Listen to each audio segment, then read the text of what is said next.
네, 이번 시간에는 면접 질문에 대해서 하나하나 들여다보고 어떻게 답변하는 게 좋을지 한번 알아보도록 하겠습니다. 면접 질문에 대해서 좀 유형별로 분류를 했거든요. 그래서 한번 들어가 보도록 하겠습니다. 먼저 필수 질문에 대해서 한번 볼까요? 1분 자기소개 또는 해당 직무에 적합한 이유, 입사 후 어떻게 기여할지, 성격의 장단점 뭔지, 주변에서 나를 어떻게 평가하는지, 마지막으로 하고 싶은 말이 뭔지, 회사 지원 동기, 회사에 대해 얼마나 알고 있는지 이런 것들 10가지 정도로 한번 추려봤습니다. 제가 몇 가지 좀 팁을 좀 드리겠는데요. 1분 자기소개는 제가 뒷부분에 다시 말씀을 드릴 거라서 넘어가고요. 성격의 장단점, 주변에서 나를 어떻게 평가하느냐 이런 것들이 있어요. 보통 면접에 가면 장점이 뭐예요? 이렇게 다이렉트로 물어보는 것보다는 주변에서 본인을 어떻게 평가하시나요? 또는 본인 친한 친구한테 한번 전화를 해서 지원자의 그 장점과 단점을 하나씩 얘기해 주라고 하면 그 친구는 뭐라고 얘기할 것 같습니까? 이런 식으로 물어보기도 합니다. 그래서 장점에 대해서 여러 가지 방법으로 물어볼 수 있다라는 거 이해해 주시고요. 자, 마지막 하고 싶은 말에 대해서 여러분들이 조금 어려워하시는데, 마지막 하고 싶은 말은 그냥 이제 면접에서 내가 물어볼 말은 다 물어봤는데 혹시 할 얘기 있으십니까? 라는 식으로 물어보는 거잖아요.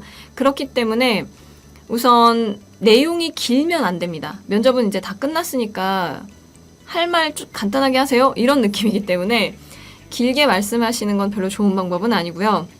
또 마지막에 내가 이런 것들은 이렇게 가지고 있고요. 이런 역량이 있고요. 이런 것들을 아까 앞에서 말했던 모든 것들을 막 다 총합을 해가지고 요약 정리하시려는 분들이 계시거든요. 아니, 면접 시간이 너무 짧아서 제가 준비한 얘기를 다 못했어요. 라는 생각이 들거나 정말 이건 꼭 강조하고 싶었는데 라는 게 있다면 그때는 강조하셔도 됩니다. 그러면 이제 면접관들도 워낙 면접 시간이 짧았으니까 저거를 어필하고 싶었구나 라는 생각이 들기 때문에 그건 가능합니다. 회사에 대해 얼마나 알고 있나요? 이 직무에 대해 얼마나 알고 있나요? 라고 물어봤을 때는 제가 아까 말씀드렸지만 20초에서 40초 정도로 답변을 하시는 게 좋습니다 라고 말씀을 드렸지만 이건 1분이어도 되고 2분이어도 됩니다. 그러니까 얼마나 알고 있어요? 라고 물어보면 많이 알고 있어요 라는 얘기를 해주는 게 좋겠죠. 그래서 알고 있는 거 다 얘기하시면 됩니다. 이것도 알고요, 저것도 알고요, 이것도 알고요, 저것도 알고요. 계속 얘기하시면 앞에 있는 면접관이 네, 많이 아시네요, 많이 알아보셨네요. 이 정도면 된 것 같습니다. 이렇게 얘기를 하거든요. 그래서 끊어지면, 내가 끊음을 당하면 진짜 잘했구나 라고 생각하시면 됩니다. 그래서 많이 얘기하시면 좋습니다. 자, 직무에 필요한 역량은 무엇인가? 이런 질문에는 직무에 필요한 역량은 되게 여러 가지예요. 한 가지가 아니잖아요. 그러니까 여러 가지 중에 이거 꼭 필요하다고 생각합니다 라고 내가 그냥 주장하면 되는 거니까요. 그래서 그렇게 얘기를 하시는데 어떤 면접관 중에 이런 분도 계셨어요. 이 직무에 이런 어떤 역량이 필요하냐고 물어봤는데 저는 이 역량이 필요하다고 생각합니다 라고 대답을 했더니 아닌데 그 역량이 꼭 필요한 건 아닌데 잘못 생각한 것 같네. 다른 거는 뭐가 필요한 것 같아요? 이런 식으로 계속 딴지 걸듯이 질문을 유도하시는 경우들이 있는데, 질문하시는 경우가 있는데, 여러분들 반응을 보려고 물어보는 거예요. 직무에 필요한 역량이 무조건 딱 하나로 정해져 있는 건 아니기 때문에, 여러분들은, 저는 근데, 그런 부분이 되게 많이 필요하다고 생각했어 말씀드렸습니다. 그냥 이렇게 되게 공손하게만 말씀을 하시면 되는 거거든요. 그래서 너무 면접관의 페이스대로 내가 끌려다녀야 되나? 라는 생각에는 그렇지 않습니다. 자, 이번에는 경험 질문에 대해서 한번 들어가 볼게요. 아까 이제 역량 항목에 여러 가지 경험들을 물어보는 질문들이 있었기 때문에 계속 고민을 하고 생각하는 사례들이 나오실 수 있겠죠. 그래서 도전이라든지 실패, 갈등, 협력, 그다음에 새로운 방법으로 해결한, 이게 창의력이겠죠? 그다음에 손해를 감수한 경험, 윤리적으로 행동한 경험, 뭐 계획을 세워서 전략적으로 일한 경험, 리더십을 발휘한 경험, 뭐 고객을 응대해본 경험, 뭐 여러 가지 방식으로 질문을 해볼 수 있습니다. 여러분들이 이제 이 앞에 있는 질문들은 조금 많이 봤던 질문이기 때문에, 그리고 우리가 자소서를 작성할 때도 한번 훑어봤던 것들의 내용이 많기 때문에 우선 2번만 조금 생소하실 수 있겠죠? 실패한 경험. 그러면 여러분들이 실패한 경험에 공부를 실패했거나 자격증을 못 딴 경험을 좀 많이 넣으시거든요. 근데 그거를 실패로 적었을 때 되게 재밌진 않아요. 실패한 경험에는 되도록이면 공부 말고 다른 경험 안에서 실패했던 그 공모전에 나갔는데 이런 부분에서 이제 실패를 했다라든지 그런 얘기를 해주시면 좋고, 실패를 했을 땐 반드시 왜 실패했는지에 대한 성찰이 있어야 합니다. 그 성찰이 있어야 되고, 그 성찰을 통해서 다음번에 비슷한 상황에서 내가 이렇게 잘 해냈습니다 라는 사례까지 있으면 훨씬 좋습니다. 손해를 감수한 경험은 사실 이제 협업하는 장면에서 많이 나올 수 있거든요. 내가 이걸 그냥 할게, 다른 친구들은 이제 하기 힘드니까. 그러니까 그런 사례가 있다면 그런 사례 발굴을 해서 얘기를 해주시면 좋습니다. 손해를 감수한 경험을 자꾸 물어보는 이유는 회사 내에서 각자 자기 일만 하고 상대방에 되게 관심 없는 경우들 많거든요. 옆에서 막 짐을 들고 가고 있는데도 나는 내일 다 끝났으니까 인터넷 검색이나 해야지 하고 놀고 있는 경우들도 생기긴 하거든요. 그랬을 때 벌떡 일어나서 같이 짐 들어줄 수 있는 사람을 회사는 원하기 때문에 손해를 감수한 경험, 이런 것도 되게 중요합니다. 다음으로 윤리적으로 행동한 경험, 정직하게 행동한 경험, 이거 되게 생소해 하거든요, 여러분들이. 근데 이런 것들은 어떻게 생각하시면 좋냐면, 편법을 쓸 수 있었는데 나는 편법을 쓰지 않았어 라는 게 핵심입니다. 예를 들면 과제를 하는데 그 교수님은 맨날 똑같은 과제를 주기 때문에 선배들 몇 명한테만 물어보면 훌륭하게 과제를 낼 수 있는 경우들이 있어요. 그런데 그거보다 그렇게 하는 거는 나한텐 도움이 별로 안 되니까 내가 직접 이걸 해봤다, 이 과제를 직접 했다 라고 한다면 윤리적이나 또는 정직하게 행동한 경험의 사례가 될 수 있습니다. 정확하게 이해를 하실 때, 편법을 쓸 수 있었지만 안 썼다, 이게 윤리적인 거나 정직한 그런 사례이구나 라고 이해하시면 되겠습니다. 예전에는 그냥 단순하게 도전했던 경험 얘기해주세요 라고 했었다면, 요즘에는 불가능할 것 같은 상황을 도전해서 내가 이뤄낸 경험을 말해라고 한다라든지, 그러니까 그 키워드 안에 여러 가지 조건을 붙입니다. 내가 전략적으로 일을 추진해본 경험이 아니라 계획을 세워서 전략적으로 추진해본 경험, 이런 식으로 좀 더 디테일하게 물어보는 경우들도 있기 때문에 그런 부분에 있어서 잘 정리를 해두시면 내가 어떤 상황에 어떤 질문이 들어와도 잘 답변할 수 있겠죠? 다음으로는 난처한 질문을 한번 확인해 볼까요? 입사했는데 직무하고 본인이 안 맞으면 어떻게 하실 거예요? 또는 학점이 왜 이렇게 낮죠? 자격증도 없네요? 또는 공백기가 되게 긴데 뭐 하셨어요? 또는 여기 면접자들이 많은데 누가 떨어질 것 같아요? 이런 느낌의 얘기들. 여튼 여러 가지 질문들이 나를 콱콱 찌르는 질문들이 될 수 있겠습니다. 여러분들이 이런 질문을 받으면 뭐야, 어떻게 대답하라는 거야, 이런 생각들이 좀 되게 많이 드시거든요. 상황형 질문으로 넘어갈게요. 야근이나 공휴일 근무가 많은데 가능하십니까? 상사가 부당한 명령을 내리면 어떻게 하시겠습니까? 상사가 부정한 행동을 했다라는 걸 알게 됐을 때, 또는 상사하고 갈등이 생기면, 고객과의 문제 발생하면 어떻게 할 거예요? 어떻게 할 거예요? 이런 상황에서 어떻게 할 거예요? 이런 것들이 다 상황형 질문입니다. 이런 질문들은 요즘에 좀 많이 물어봐요. 왜냐면 회사에 들어오면 너는 이걸 잘할 수 있어? 갈등 잘 해결해가면서 일할 수 있어? 협업해서 일할 수 있어? 이런 것들을 궁금하기 때문에 협업 경험 물어보고 갈등 경험 물어보지만, 그렇게 해서 정확하게 알 수 없으면 들어오면 어떻게 할 거야? 라고 물어보고 싶겠죠? 그래서 이런 상황 질문에는 되도록이면 나는 이런 걸 한번 경험해봤어요, 이런 얘기로 해주면 좋습니다. 야근이나 공휴일 근무가 많은데 가능해요? 라고 하면, 저는 알바를 대학 다니는 4년 동안 중에 한 3년 이상 했었는데, 그중에 이제 야근이나 공휴일 근무를 해야 되는 경우들이 상당히 많았습니다. 그때도 저는 이렇게 다 해냈습니다. 이렇게 얘기해 준다면 훨씬 더 이 이야기의 신뢰도가 올라가겠죠. 내가 이렇게 경험해봤고 나는 이렇게 해봤어요. 이렇게 행동해봤어요. 그러니까 그런 상황이 있다면 당연히 잘할 수 있겠죠? 라고 하면 상대방이 봤을 때도 진짜 그렇겠네 라는 생각이 들 거 아니에요. 그렇죠. 그래서 내 경험을 토대로 얘기해 주는 게 가장 좋습니다. 상황형 질문에는. 뭐 고객과의 문제 발생하면 어떻게 대응할 거예요? 라고 물었을 때 네, 제가 아르바이트를 할 때 이런 문제가 발생했었는데 저는 이런 방식으로 해결했습니다. 입사 후에도 이런 방식으로 문제를 유연하게 잘 대처해 나가겠습니다. 라고 말한다면 되게 좋겠죠. 근데 뭐가 문제죠? 그런 상황들, 경험들이 나한테 없는 경우가 대부분이라는 거죠. 그래서 그럴 땐 어떻게 하는 게 좋냐면요. 그럴 땐 이렇게 하겠습니다라고 다이렉트로 말하는 것보다 만약에 이런 상황일 때는 이렇게 하고 저런 상황일 때는 저렇게 해보겠습니다라고 약간 분리해 주는 게 좋습니다. 예를 들면 상사가 부당한 명령을 내리면 어떻게 하겠나라는 질문에는 네, 만약에 그런 부당한 명령을 내리신다면 그 부당함이 뭐 휴일에 근무를 하라거나 야근을 하라는 등의 그런 개인적으로 느껴지는 부당함인지 회사의 원칙이나 규칙을 어기는 그런 원칙적인 부당함인지를 한번 생각해 보도록 하겠습니다. 그래서 개인적으로 느껴지는 부당함이라면 그거는 상사가 시키시는 데는 이유가 있다고 생각하기 때문에 따르도록 하겠습니다. 하지만 회사의 원칙이나 규칙을 어기는 그런 부당한 명령이라면 저는 그건 제가 할 수 있는 일의 영역이 아니라고 상사분께 말씀드리겠습니다.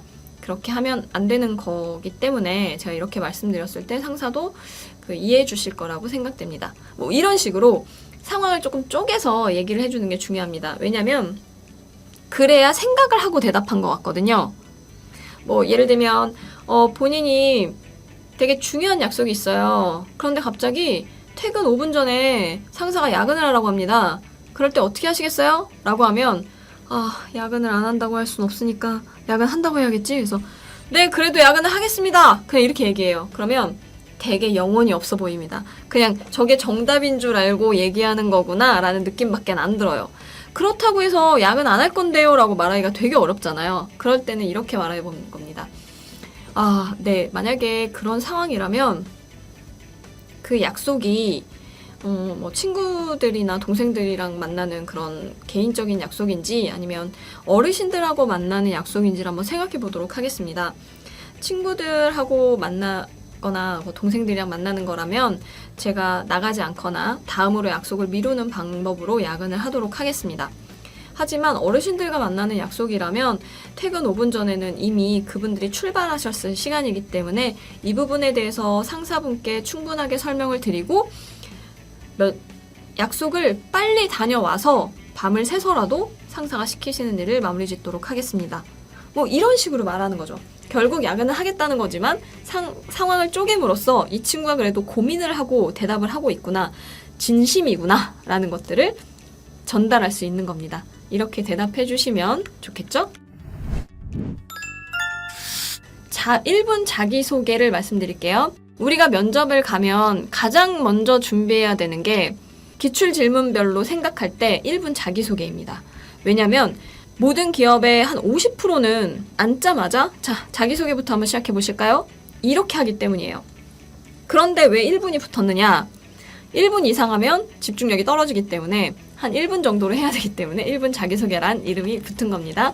그러면 꼭 준비해야 된다고 하니 어떻게 준비해야 되는지 한번 볼까요?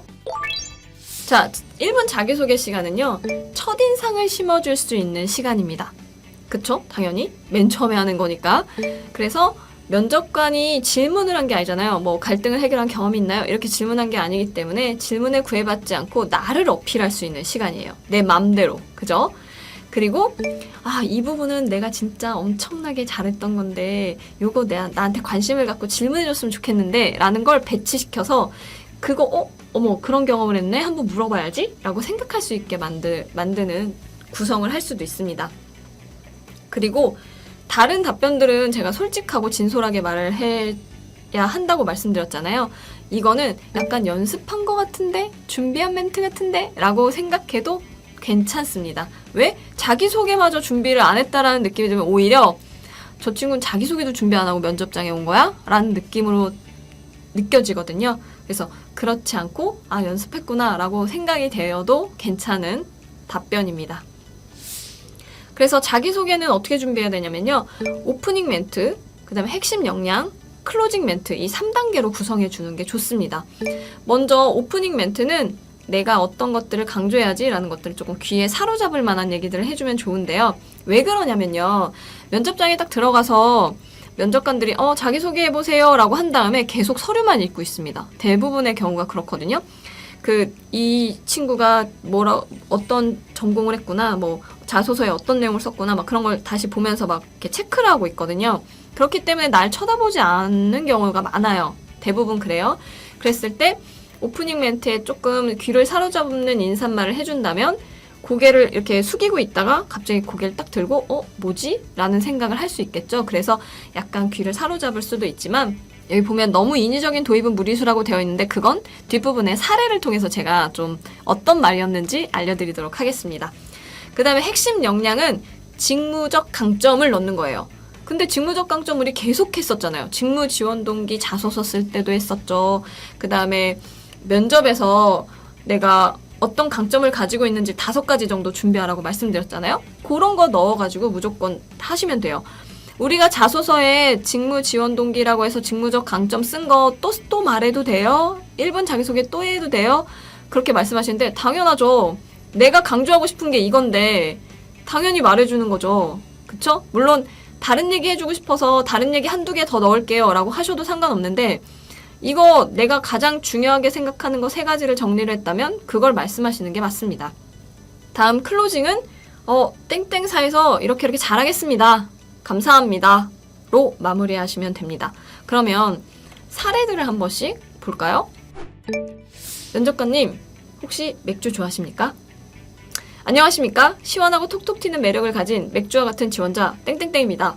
지금부터 마케터로서의 저의 3가지 매력을 말씀드리겠습니다. 첫째, 커뮤니케이션 능력입니다. 땡땡땡. 둘째, 분석력입니다. 땡땡땡. 셋째, 무한한 체력입니다. 땡땡땡. 이 3가지 역량을 바탕으로 땡땡 기업에 맥주와 같은 시원함을 제공해드릴 수 있는 톡톡 튀는 신인 마케터 땡땡이 되겠습니다. 감사합니다. 자, 제가 일부러 전에 것들은 읽지 않았는데 읽어드렸잖아요. 어떤 식으로 표현할 수 있는지에 대해서 한번 말씀을 드린 거고요.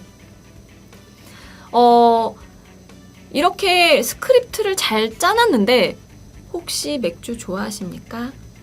안녕하십니까? 시원하고 톡톡 튀는 매력을 가진 맥주와 같은 지원자 땡땡땡입니다. 이렇게 말씀하시면 아무 의미가 없습니다. 고개를 들지도 않아요, 면접관들이. 그러니까 내가 스크립트를 썼다면 그걸 정말 잘 표현해 주시면 좋습니다. 이해 가시죠? 그리고 첫째, 둘째, 셋째로 표현함으로써 내가 강조할 포인트가 지금 여기에요 라는 것들을 짚어주는 거 되게 좋은 방법입니다. 그리고 그 능력을 어떻게 표현해 주는지 진짜 짧고 간결하게 정리를 해줬죠. 저렇게 말씀을 해주셔야 잠깐만 132위에서 82위로 상승시켰다고? 이거 물어봐야겠다. 이런 생각이 들겠죠. 그런 생각이 들게 강조만 해주고 끝나는 겁니다. 그리고 여기에서 조금 매력적인 건 무한한 체력이겠죠.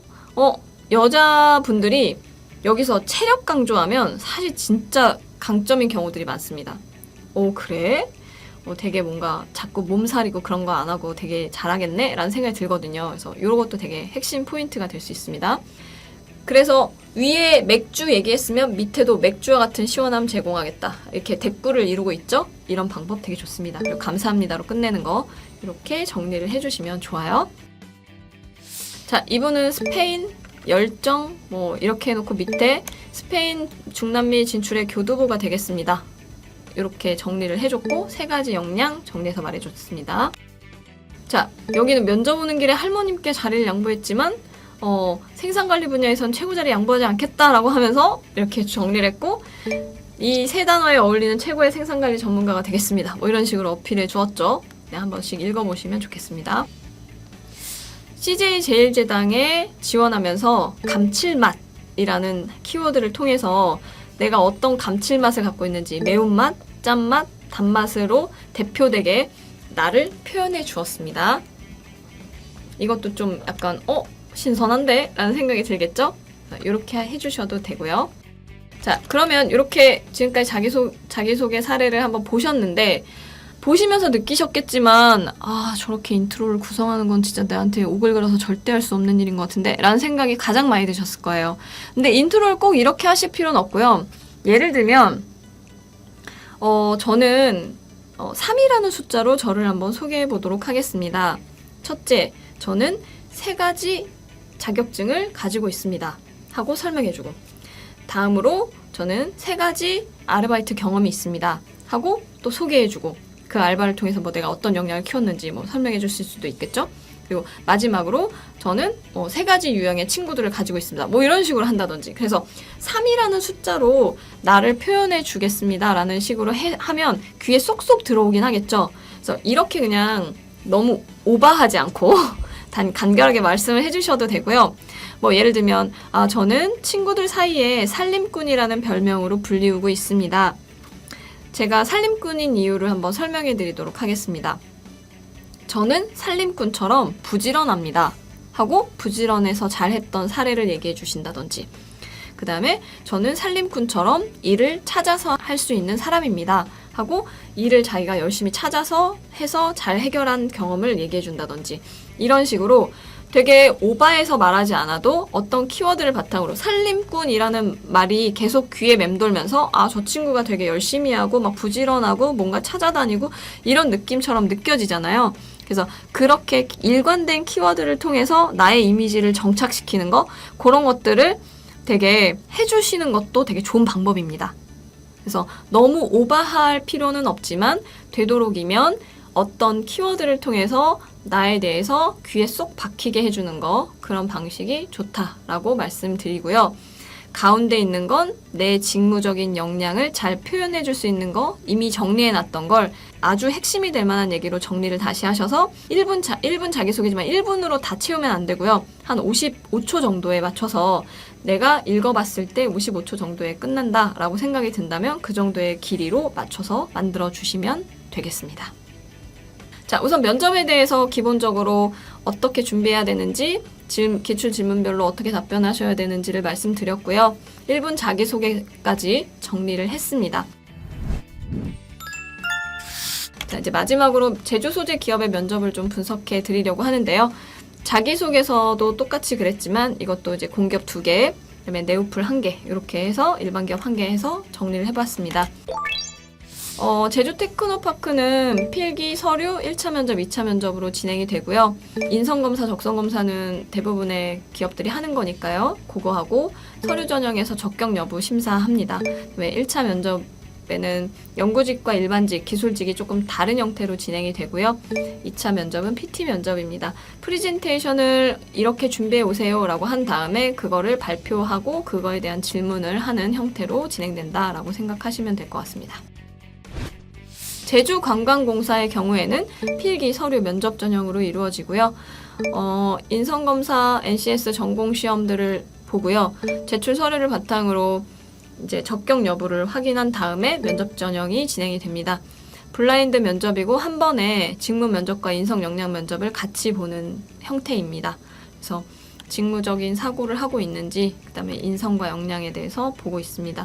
여러분들이 면접을 볼 때 가장 생각하셔야 되는 것들이, PT 면접을 되게 무서워하시는데 PT 면접, 직무 면접이 어려운 이유는 그 직무에 대해서 다 지식을 갖고 들어가야 된다라는 강박관념 때문이에요. 그런데 꼭 그렇지 않으셔도 됩니다. 직무에 대한 지식이 아무리 많다고 해도 회사에 오면 다시 다 새로 가르쳐야 된다고 생각하는 게 기업이거든요.